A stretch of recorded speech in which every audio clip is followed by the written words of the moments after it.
नमस्कार, मैं संजय पिंपले कहानियां पॉडकास्ट पर आपका स्वागत करता हूं।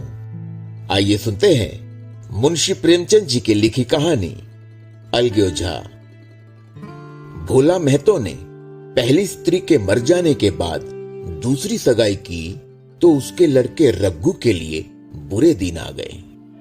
रघु की उम्र उस समय केवल 10 वर्ष की थी।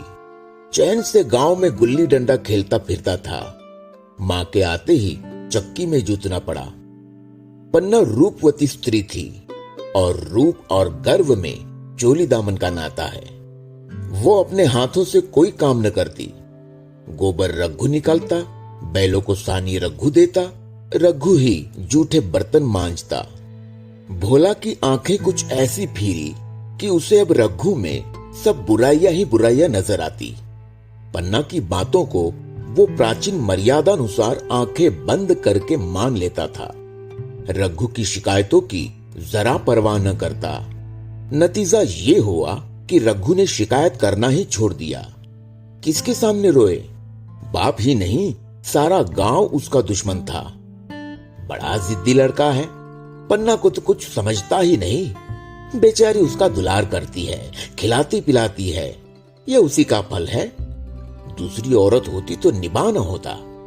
वो तो कहो पन्ना इतनी सीधी सादी है कि निभा होता जाता है। सबल की शिकायतें सब सुनते हैं, निर्बल की फरियाद भी कोई नहीं सुनता। रघु का हृदय मां की ओर से दिन दिन फटता जाता था।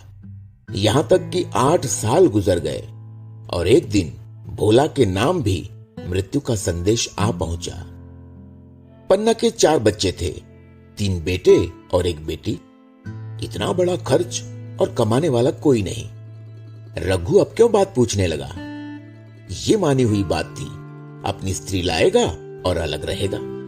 स्त्री आकर और भी आग लगाएगी। पन्ना को चारों ओर अंधेरा ही अंधेरा दिखाई देता था।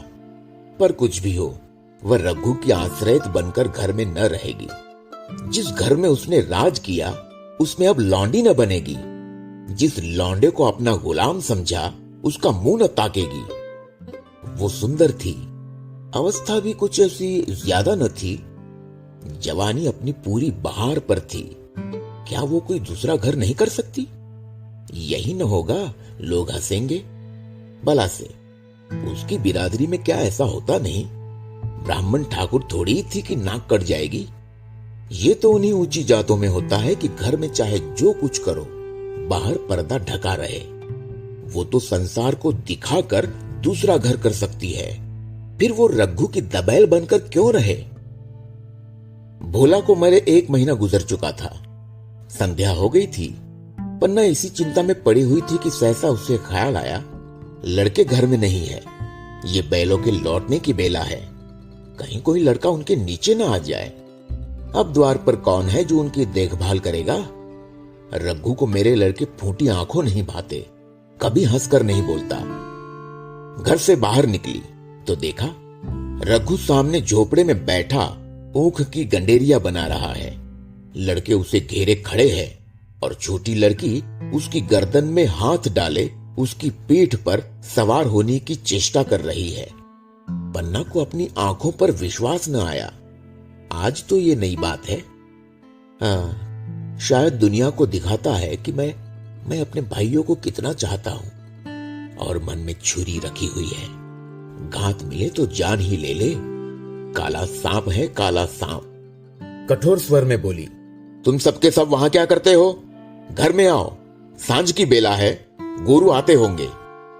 रघु ने विनीत नेत्रों से देख कर कहा, मैं तो हुई काकी, डर किस बात का है? बड़ा लड़का केदार बोला, काकी, रघु दादा ने हमारे लिए 2 गाड़ियां बना दी है। ये देख, एक पर हम और खुन्नू बैठेंगे, दूसरी पर लक्ष्मण और झुनिया। दादा दोनों गाड़ियां खींचेंगे। ये कहकर वो एक कोने से 2 छोटी छोटी गाड़ियां निकाल लाया। 4-4 पहिए लगे थे। बैठने के लिए तख्ते और रोक के लिए दोनों तरफ बाजू थे। पन्ना ने आश्चर्य से पूछा, ये गाड़ियां किसने बनाई? केदार ने चिढ़कर कहा, रघु दादा ने बनाई है, और किसने? भगत के घर से बसूला और रुखानी मांग लाए और चटपट बना दी। खूब दौड़ती है काकी। बैठ खुन्नू, मैं खींचूं। खुन्नू गाड़ी में बैठ गया। केदार खींचने लगा। चर चर शोर हुआ, मानो गाड़ी भी इस खेल में लड़कों के साथ शरीक है। लक्ष्मण ने दूसरी गाड़ी में बैठकर कहा, दादा खींचो। रघु ने जुनिया को भी गाड़ी में बिठा दिया और गाड़ी खींचता हुआ दौड़ा। तीनों लड़के तालियां बजाने लगे। पन्ना चकित नेत्रों से ये दृश्य देख रही थी और सोच रही थी कि ये वही रघु है या कोई और। थोड़ी देर के बाद दोनों गाड़ियां लौटी। लड़के घर में जाकर इस यान यात्रा के अनुभव बयान करने लगे। कितने खुश थे सब, मानो हवाई जहाज पर बैठाए हो। कुन्नू ने कहा, काकी सब पेड़ दौड़ रहे थे। लक्ष्मण, और बछिया कैसे भागी? सबकी सब दौड़ी। केदार, काकी रघु दादा दोनों गाड़ियां एक साथ खींच ले जाते हैं। जुनिया सबसे छोटी थी। उसकी व्यंजना शक्ति उछल कूद और नेत्रों तक परिमित थी। तालियां बजा बजा कर नाच रही थी। खुन्नू, अब हमारे घर गाय भी आ जाएगी काकी। रघु दादा ने गिरधारी से कहा है कि हमें एक गाय ला दो। गिरधारी बोला, कल लाऊंगा। केदार, 3 सेर दूध देती है काकी, खूब दूध पिएंगे। इतने में रघु भी अंदर आ गया। पन्ना ने अवहेलना की दृष्टि से देखकर पूछा, क्यों रघु, तुमने गिरधारी से कोई गाय मांगी है? रघु ने क्षमा प्रार्थना के भाव से कहा, हाँ मांगी तो है, कल लावेगा। पन्ना, रुपए किसके घर से आएंगे ये भी सोचा है? रघु, सब सोच लिया है काकी। मेरी ये मोहर नहीं है, इसके 25 रुपए मिल रहे हैं। 5 रुपए बछिया के मुजरा दे दूंगा, बस गाय अपनी हो जाएगी। पन्ना सन्नाटे में आ गई। अब उसका अविश्वासी मन भी रघु के प्रेम और सज्जनता को अस्वीकार न कर सका। बोली, मोहर क्यों बेचे देते हो? गाय की अभी कौन जल्दी है, हाथ में पैसे हो जाए तो ले लेना। सुना सुना गला अच्छा न लगेगा। इतने दिनों गाय नहीं रही तो क्या लड़के नहीं जिए? रघु दार्शनिक भाव से बोला, बच्चों के खाने पीने के यही दिन है काकी। इस उम्र में न खाया तो फिर क्या खाएंगे? मोहर पहनना मुझे अच्छा भी नहीं मालूम होता। लोग समझते होंगे कि बाप तो मर गया, इसे मोहर पहनने की सूझी है। भोला मैं तो गाय की चिंता ही में चल बसे। न रुपया आए और न गाय मिली। मजबूर थे। रघु ने ये समस्या कितनी सुगमता से हल कर दी। आज जीवन में पहली बार पन्ना को रघु पर विश्वास आया। बोली, जब गहना ही बेचना है तो अपनी मोहर क्यों बेचोगे? मेरी हसूली ले लेना। रघु, नहीं काकी, वो तुम्हारे गले में बहुत अच्छी लगती है। मर्दों को क्या, मोहर पहने या न पहने। पन्ना, चल मैं बूढ़ी हुई, अब हसूली पहनकर क्या करना है? तू अभी लड़का है, तेरा गला अच्छा न लगेगा। रघु मुस्कुराकर बोला, तुम अभी से कैसे बूढ़ी हो गई? गांव में कौन है तुम्हारे बराबर? रघु की सरल आलोचना ने पन्ना को लज्जित कर दिया। उसके रूखे मुरझाए मुख पर प्रसन्नता की लाली दौड़ गई। 5 साल गुजर गए। रघु का सा मेहनती, ईमानदार, बात का धनी दूसरा किसान गांव में न था। पन्ना की इच्छा के बिना कोई काम न करता। उसकी उम्र अब 23 साल की हो गई थी। पन्ना बार बार कहती, भैया बहू को विदा कर लाओ, कब तक नैहर में पड़ी रहेगी? सब लोग मुझी को बदनाम करते हैं कि यही बहू को नहीं आने देती। मगर रघु टाल देता था, कहता कि अभी जल्दी क्या है। उसे अपनी स्त्री के रंग ढंग का कुछ परिचय दूसरों से मिल चुका था। ऐसी औरत को घर में लाकर वो अपनी शांति में बाधा नहीं डालना चाहता था। आखिर एक दिन पन्ना ने जिद करके कहा, तो तुम न लाओगे?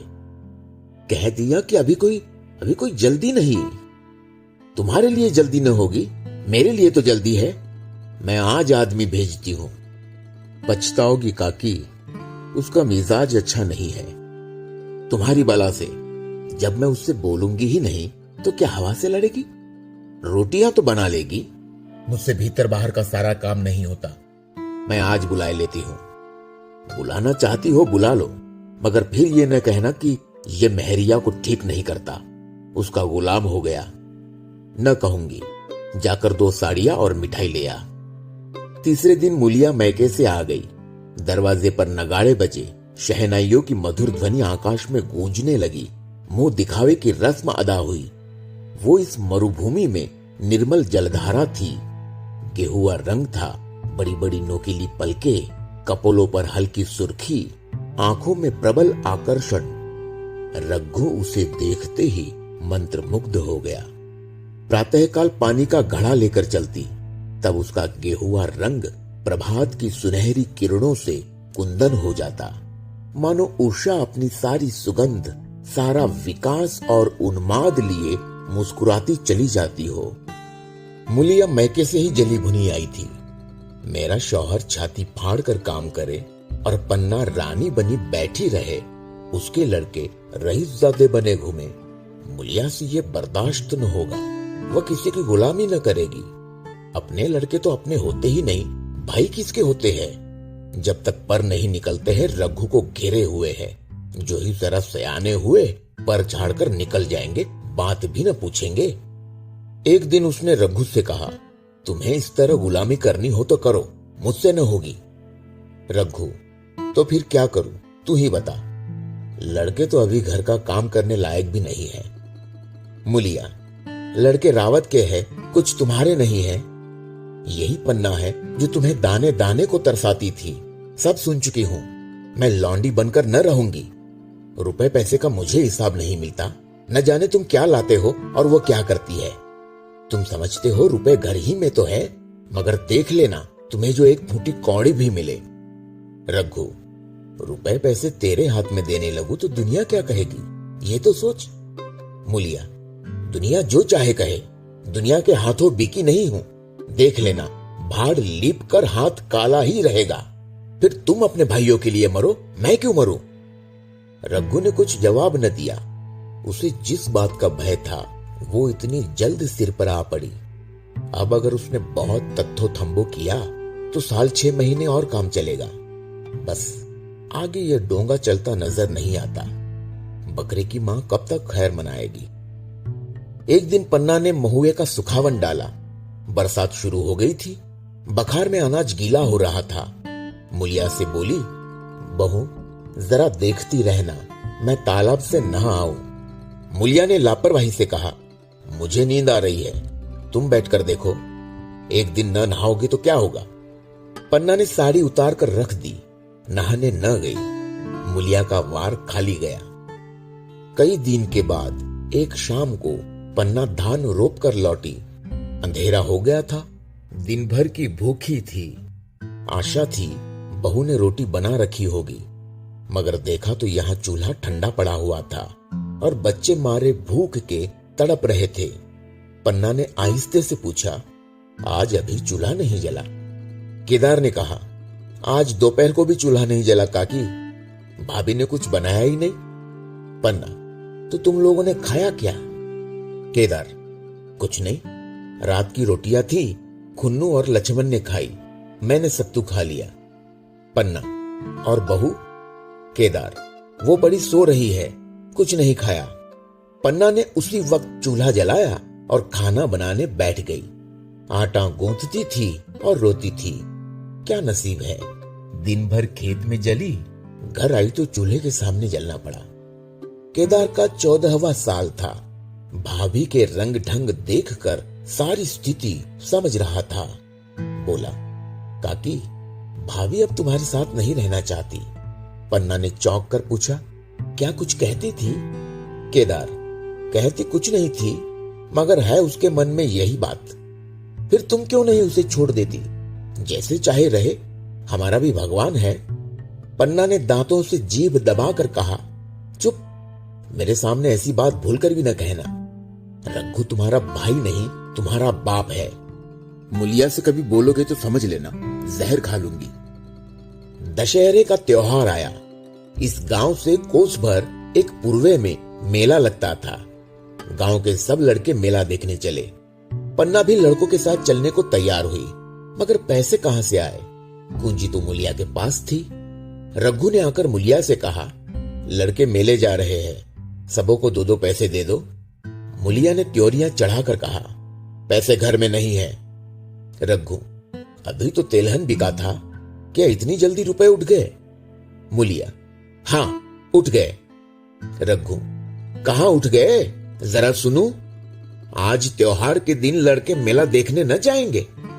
मुलिया, अपनी काकी से कहो पैसे निकाले, गाड़ कर क्या करेगी? खूंटी पर कुंजी लटक रही थी। रघु ने कुंजी उतारी और चाहा कि संदूक खोले कि मुलिया ने उसका हाथ पकड़ लिया और बोली, कुंजी मुझे दे दो, नहीं तो ठीक न होगा। खाने पहनने को भी चाहिए, कागज किताब को भी चाहिए, उस पर मेला देखने को भी चाहिए। हमारी कमाई इसलिए नहीं है कि दूसरे खाए और मूछों पर दांव दे। पन्ना ने रघु से कहा, भैया पैसे क्या होंगे, लड़के मेला देखने न जाएंगे। रघु ने झिड़क कर कहा, मेला देखने क्यों न जाएंगे?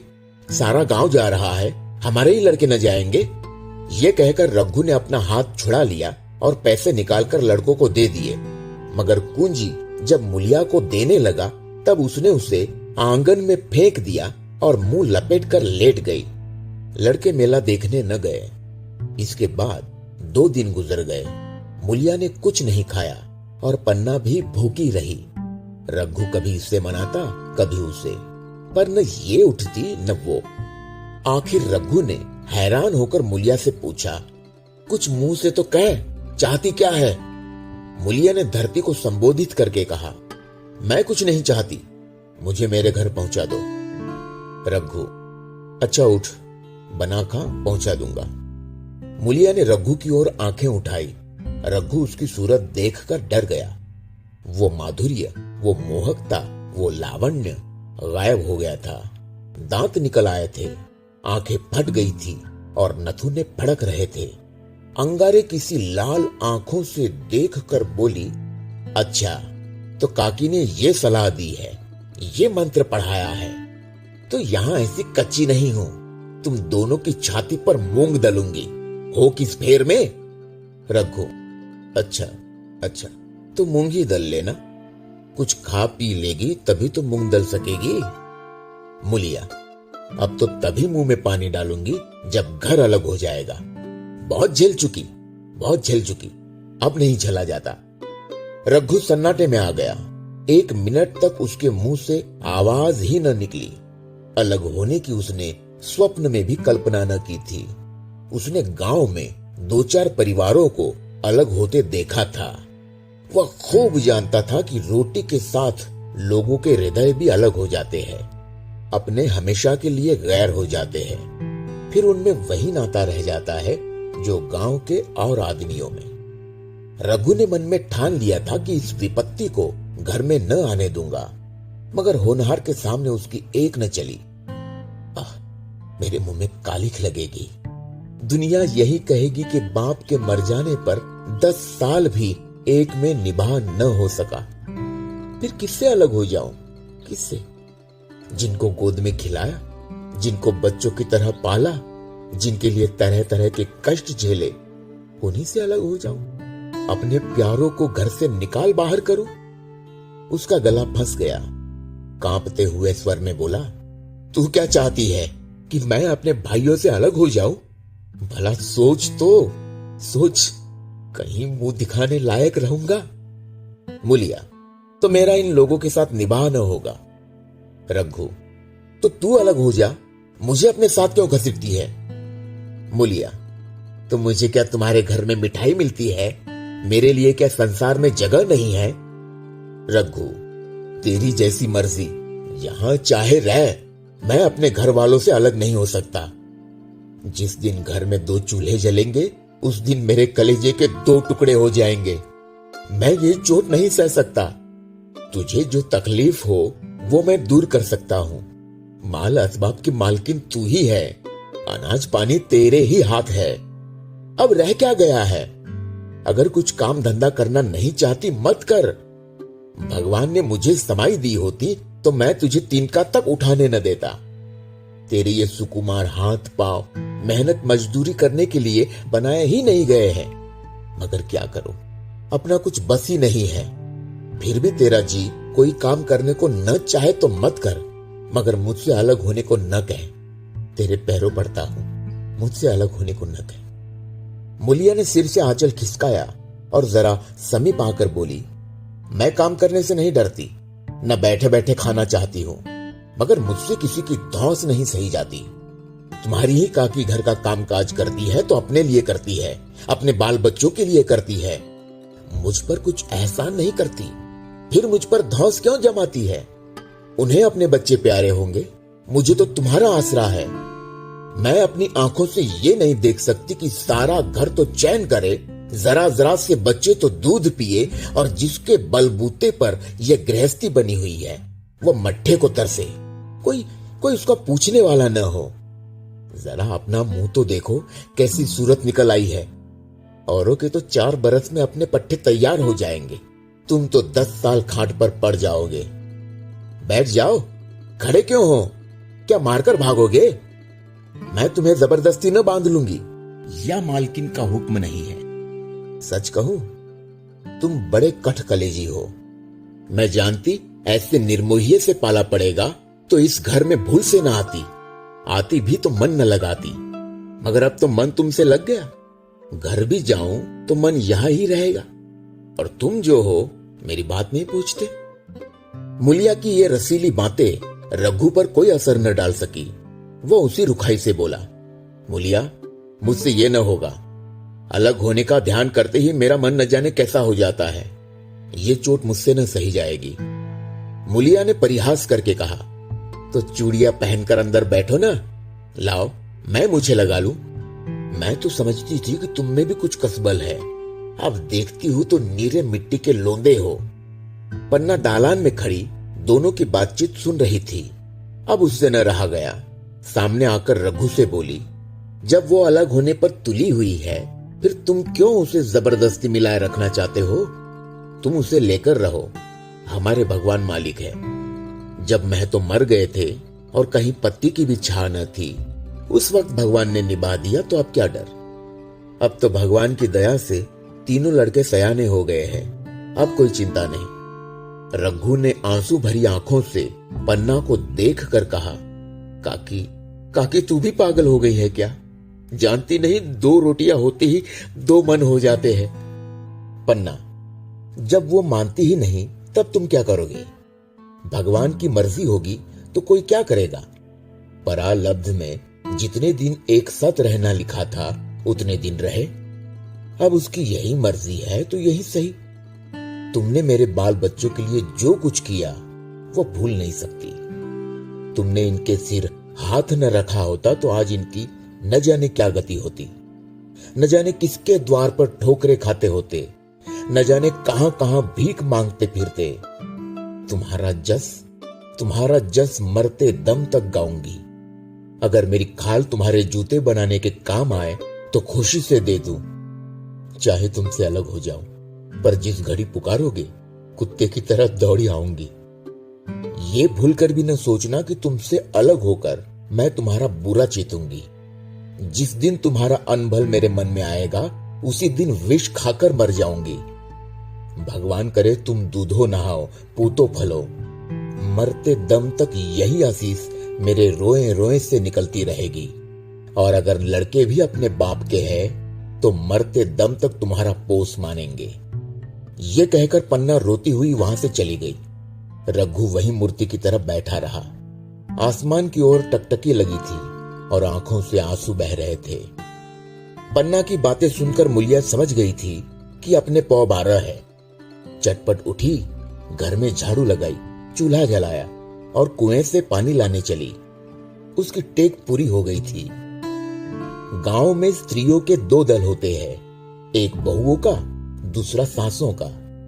बहुएं सलाह और सहानुभूति के लिए अपने दल में जाती है और सासें अपने में। दोनों की पंचायतें अलग होती है।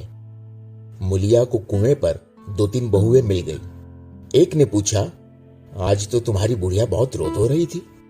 मुलिया ने विजय के गर्व से कहा, इतने दिनों से घर की मालकिन बनी हुई है, राजपाट छोड़ते किसे अच्छा लगता है? बहन, मैं उनका बुरा नहीं चाहती, लेकिन एक आदमी की कमाई में कहां तक बरकत होगी? मेरे भी तो यही खाने पीने पहनने ओढ़ने के दिन है। अभी उनके पीछे मरो, फिर बाल बच्चे हो जाए उनके पीछे मरो, सारी जिंदगी रोते ही कट जाए। एक बहू, बुढ़िया यही चाहती है कि ये सब जन्म भर लौंडी बनी रहे, मोटा झोटा खाए और पड़ी रहे। दूसरी बहू, किस भरोसे पर कोई मरे, अपने लड़के तो बात नहीं पूछे, पराये लड़कों का क्या भरोसा, कल इनके हाथ पैर हो जाएंगे फिर कौन पूछता है, अपनी अपनी मेहरियों का मुंह देखेंगे। पहले से ही फटकार देना अच्छा है, फिर तो कोई कलंक न होगा। मुलिया पानी लेकर गई, खाना बनाया और रघु से बोली, जाओ नहाओ, रोटी तैयार है। रघु ने मानो सुना ही नहीं, सिर पर हाथ रखकर दीवार की तरफ ताकता रहा। मुलिया, क्या कहती हूं, कुछ सुनाई देता है? रोटी तैयार है, जाओ नहाओ। रघु, सुन तो रहा हूं, क्या बहरा हूं? रोटी तैयार है तो जाकर खा ले, मुझे भूख नहीं है। मुलिया ने फिर नहीं कहा, जाकर चूल्हा बुझा दिया, रोटियां उठाकर छींके पर रख दी और मुंह ढांक कर लेटी रही। जरा देर में पन्ना आकर बोली, खाना तैयार है, नहा धोकर खा लो, बहू भी भूखी होगी।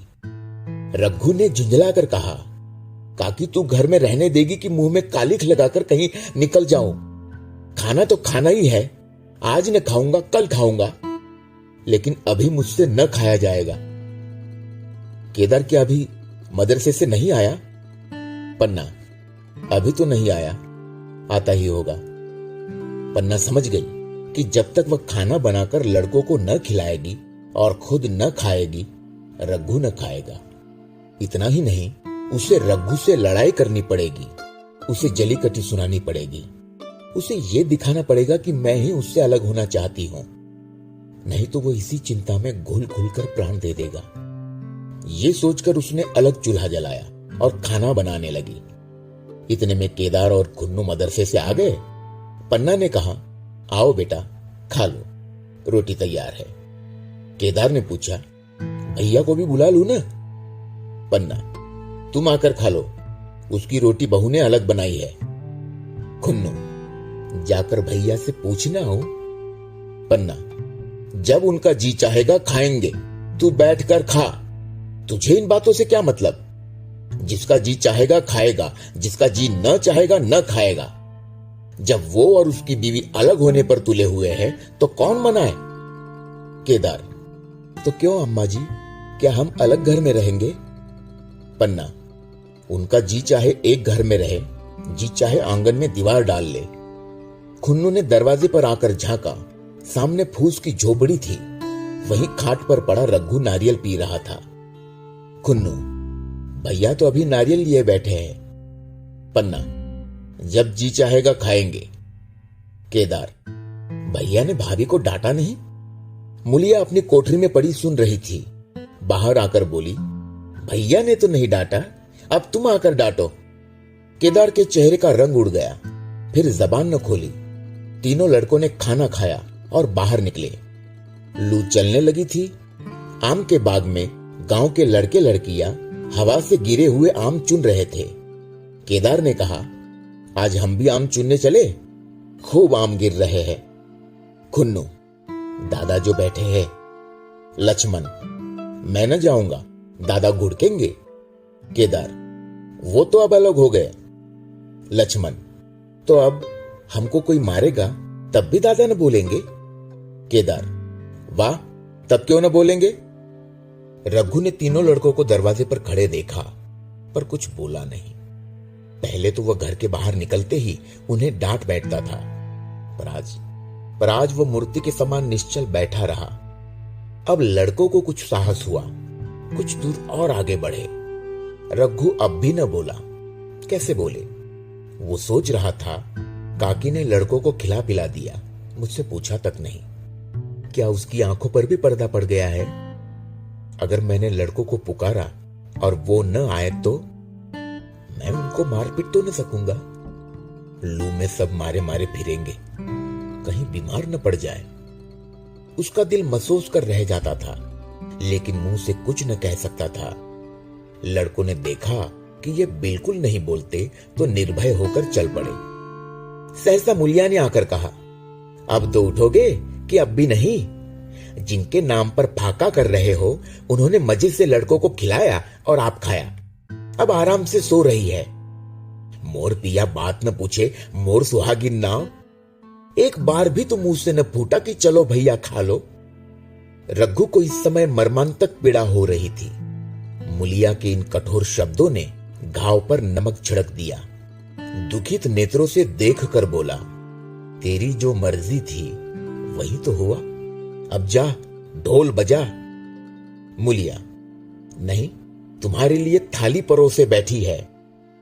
रघु, मुझे चिढ़ा मत, तेरे पीछे मैं भी बदनाम हो रहा हूं। जब तू किसी की होकर नहीं रहना चाहती तो दूसरे को क्या गरज है जो तेरी खुशामद करे?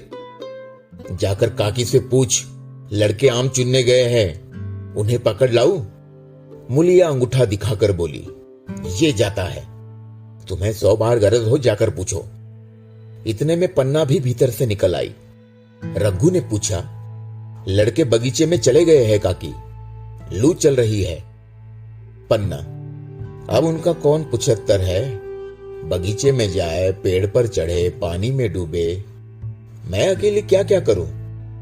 रघु, जाकर पकड़ लाऊं? पन्ना, जब तुम्हें अपने मन से नहीं जाना है तो फिर मैं जाने को क्यों कहूं? तुम्हें रोकना होता तो रोक न देते, तुम्हारे सामने ही तो गए होंगे। पन्ना की बात पूरी भी न हुई थी कि रघु ने नारियल कोने में रख दिया और बाग की तरफ चला। रघु लड़कों को लेकर बाग से लौटा तो देखा मुलिया अभी तक झोपड़े में खड़ी है। बोला, तू जाकर खा क्यों नहीं लेती? मुझे तो इस बेला भूख नहीं है। मुलिया ऐठ कर बोली, हाँ, भूख क्यों लगेगी? भाइयों ने खाया, वह तुम्हारे पेट में पहुंच ही गया होगा। रघु ने दांत पीस कर कहा, मुझे जला मत मुलिया, नहीं तो अच्छा न होगा। खाना कहीं भागा नहीं जाता, एक बेला न खाऊंगा तो मर न जाऊंगा। क्या तू समझती है घर में आज कोई छोटी बात हो गई है? तूने घर में चूल्हा नहीं जलाया, मेरे कलेजे में आग लगाई है। मुझे घमंड था कि और चाहे कुछ हो जाए पर मेरे घर में फूट का रोग न आने पाएगा। पर तूने मेरा घमंड चूर कर दिया। परालब्ध की बात है। मुलिया तिनक कर बोली, सारा मोह छो तुम्ही को है कि और किसी को है? मैं तो किसी को तुम्हारी तरह बिसूरते नहीं देखती। रघु ने ठंडी सांस खींचकर कहा, मुलिया घाव पर नोन न छिड़क, तेरे ही कारण मेरी पीठ में धूल लग रही है। मुझे इस गृहस्थी का मोह न होगा तो किसे होगा? मैंने ही तो इसे मरमर जोड़ा। जिनको गोद में खिलाया वही अब मेरे पट्टीदार होंगे। जिन बच्चों को मैं डांटता था उन्हें आज कड़ी आंखों से भी नहीं देख सकता। मैं उनके भले के लिए भी कोई बात करूं तो दुनिया तो यही कहेगी कि ये अपने भाइयों को लूटे लेता है। जहां मुझे छोड़ दे, अभी मुझसे कुछ न खाया जाएगा। मुलिया, मैं कसम रखा दूंगी, नहीं चुपके से चले चलो। रघु, देख, अब भी कुछ नहीं बिगड़ा है, अपना हट छोड़ दे। मुलिया, हमारा ही लहू पिए जो खाने न उठे। रघु ने कानों पर हाथ रखकर कहा, ये तूने क्या किया मुलिया? मैं तो उठ ही रहा था। चल खा लू, नहाने धोने कौन जाए। लेकिन इतना कह देता हूं कि चाहे 4 की जगह 6 रोटियां खा जाऊं, चाहे तू मुझे घी के मटके ही में डुबा दे, पर ये दाग मेरे दिल से न मिटेगा। मुलिया, दाग साग सब मिट जाएगा, पहले सबको ऐसा ही लगता है।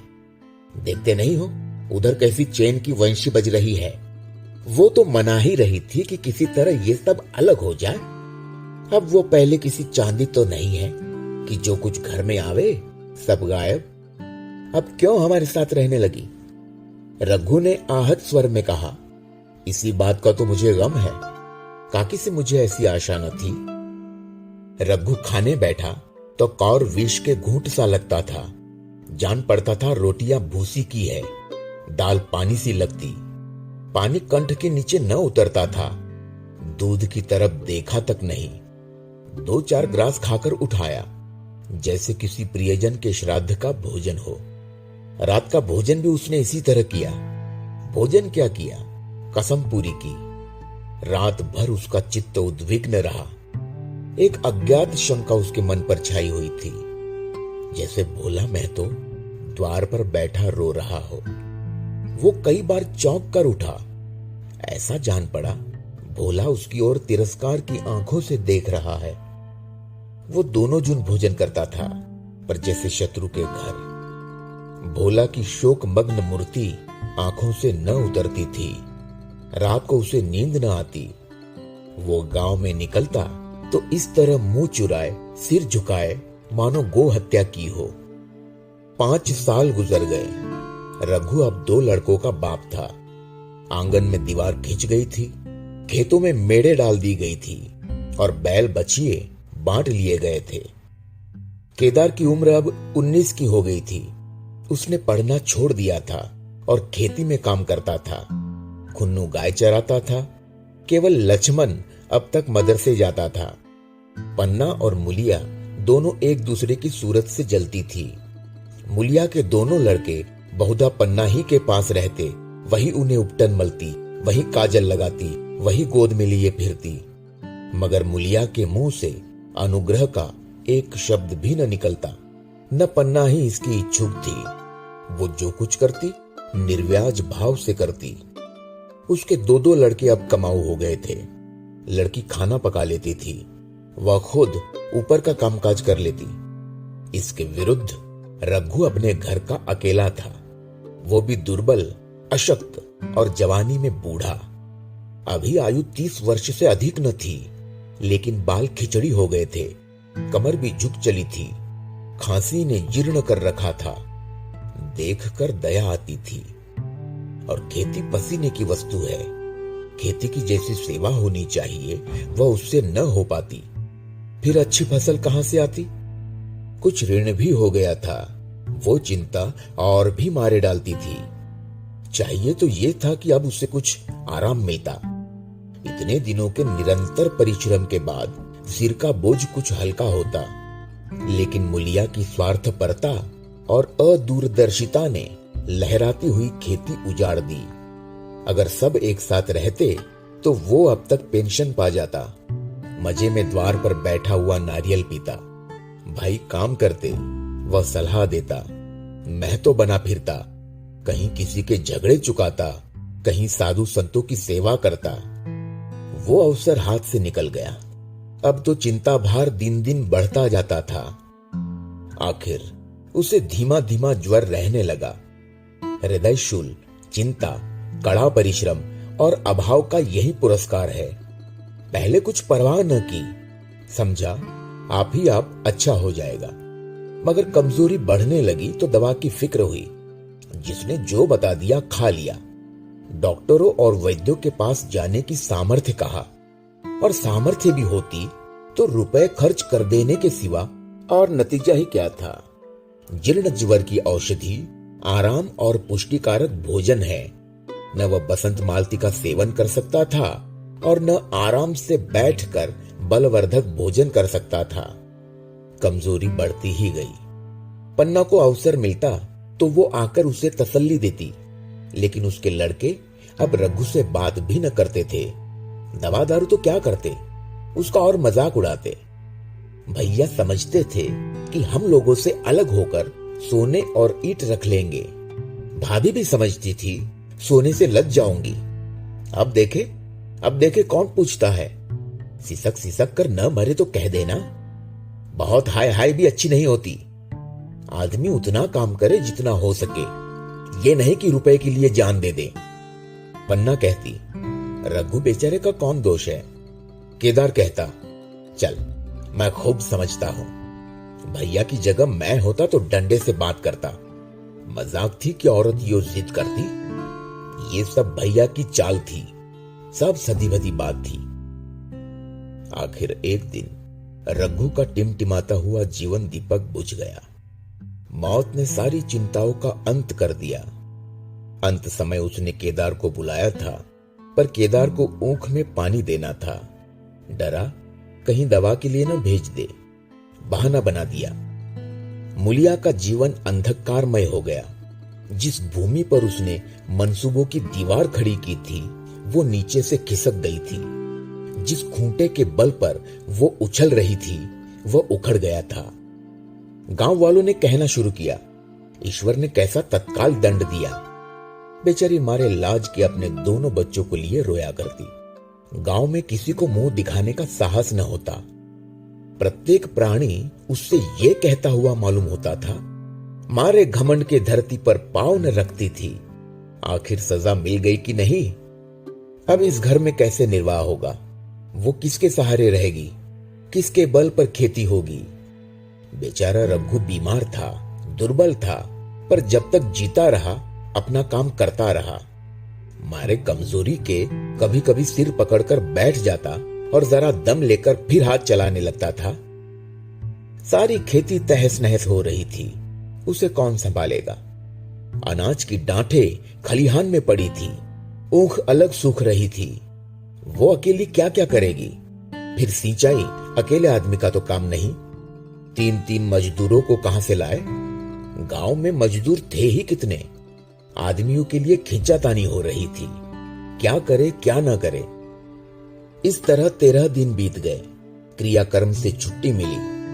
दूसरे ही दिन सवेरे मुलिया ने दोनों बालकों को गोद में उठाया और अनाज माड़ने चली।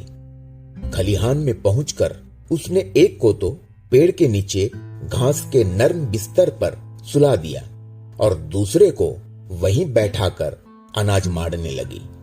बैलों को हाँकती थी और रोती थी। क्या इसीलिए भगवान ने उसको जन्म दिया था? देखते देखते क्या से क्या हो गया। इन्हीं दिनों पिछले साल भी अनाज माड़ा गया था। वो रघु के लिए लोटे में शरबत और मटर की घूंगनी लेकर आई थी। आज कोई उसके न आगे है न पीछे, लेकिन किसी की लौंडी तो नहीं हूं। उसे अलग होने का अब भी पछतावा नहीं था।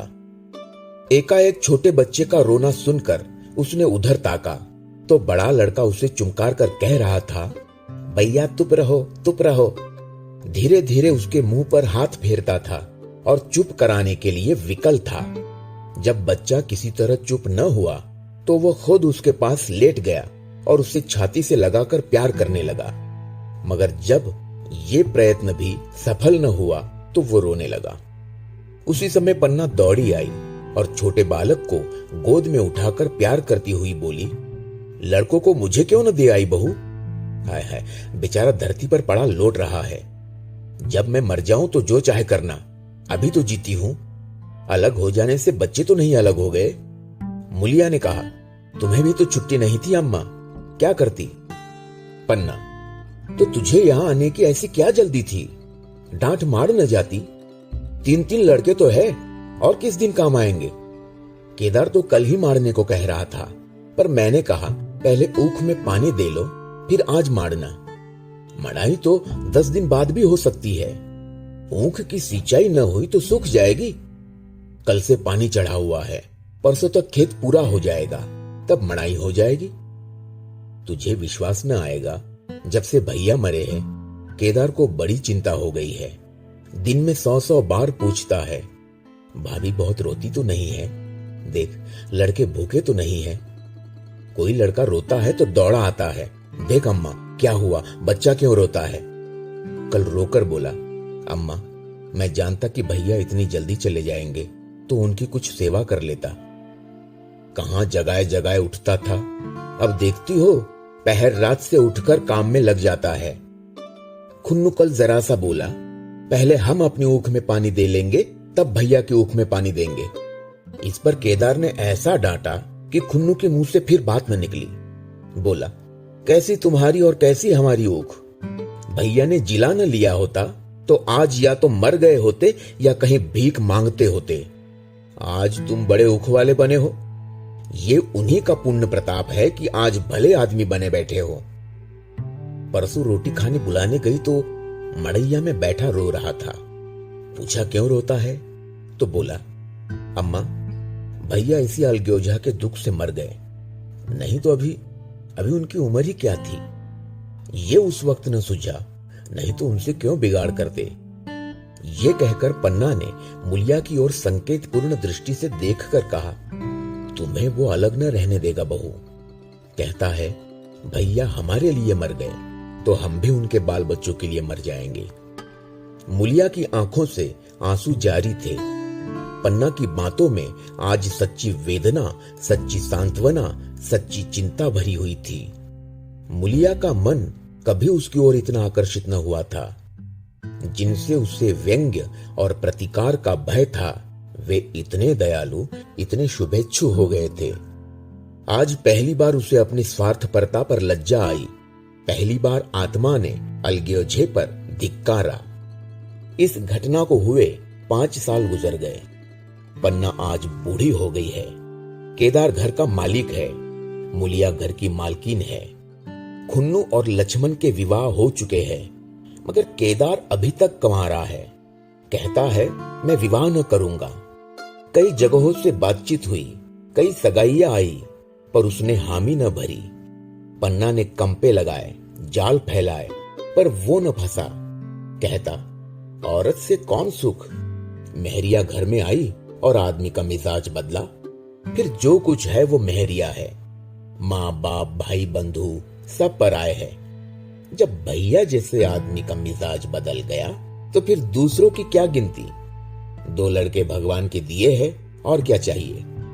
बिना ब्याह किए 2 बेटे मिल गए, इससे बढ़कर और क्या होगा। जिसे अपना समझो वो अपना है, जिसे गैर समझो वो गैर है। एक दिन पन्ना ने कहा तेरा वंश कैसे चलेगा। केदार मेरा वंश तो चल रहा है। दोनों लड़कों को अपना ही समझता हूं। पन्ना समझने ही पर है तो तू मुलिया को भी अपनी मेहरिया समझता होगा। केदार ने झेपते हुए कहा तुम तो गाली देती हो अम्मा। पन्ना गाली कैसी, तेरी भाभी ही तो है। केदार मेरे जैसे लठ गवार को वो क्यों पूछने लगी। पन्ना तू करने को कहे तो मैं उससे पूछूं। केदार नहीं मेरी अम्मा, कहीं रोने गाने न लगे। पन्ना तेरा मन हो तो मैं बातों बातों में उसके मन की था लूं। केदार मैं नहीं जानता, जो चाहे कर। पन्ना केदार के मन की बात समझ गई। लड़के का दिल मुलिया पर आया हुआ है, पर संकोच और भय के मारे कुछ नहीं कहता। उसी दिन उसने मुलिया से कहा क्या करूं बहू, मन की लालसा मन में ही रह जाती है। केदार का घर भी बस जाता तो मैं निश्चिंत हो जाती। मुलिया वो तो करने को ही नहीं कहते। पन्ना कहता है ऐसी औरत मिले जो घर में मेल से रहे तो कर लूं। मुलिया ऐसी औरत कहां मिलेगी, कहीं ढूंढो। पन्ना मैंने तो ढूंढ लिया है। मुलिया सच, किस गांव की है। पन्ना अभी न बताऊंगी, मुदा ये जानती हूं कि उससे केदार की सगाई हो जाए तो घर बन जाए और केदार की जिंदगी भी सफल हो जाए। न जाने लड़की मानेगी कि नहीं। मुलिया मानेगी क्यों नहीं। अम्मा ऐसा सुंदर कमाऊ सुशील वर और कहां मिल जाता है। उस जन्म का कोई साधु महात्मा है, नहीं तो लड़ाई झगड़े के डर से कौन बिन ब्याह रहता है। कहां रहती है, मैं जाकर उसे मना लाऊंगी। पन्ना तू चाहे तो उसे मना ले, तेरे ही ऊपर है। मुलिया मैं आज ही चली जाऊंगी अम्मा, उसके पैरों पड़कर मना लाऊंगी। पन्ना बता दूं, वह तू ही है। मुलिया लजाकर बोली तुम तो अम्मा जी गाली देती हो। पन्ना गाली कैसी, देवर ही तो है। मुलिया मुझ जैसी बुढ़िया को वो क्यों पूछेंगे। पन्ना वो तुझी पर दांत लगाए बैठा है, तेरे सिवा कोई और उसे भाती ही नहीं। डर के मारे कहता नहीं, पर उसके मन की बात मैं जानती हूं। वैधव्य के शोक से मुरझाया हुआ मुलिया का पीत वदन कमल की भांति अरुण हो उठा। 10 वर्षों में जो कुछ खोया था वह इसी एक क्षण में मानो ब्याज के साथ मिल गया। वही लावण्य, वही विकास, वही आकर्षण, वही लोच।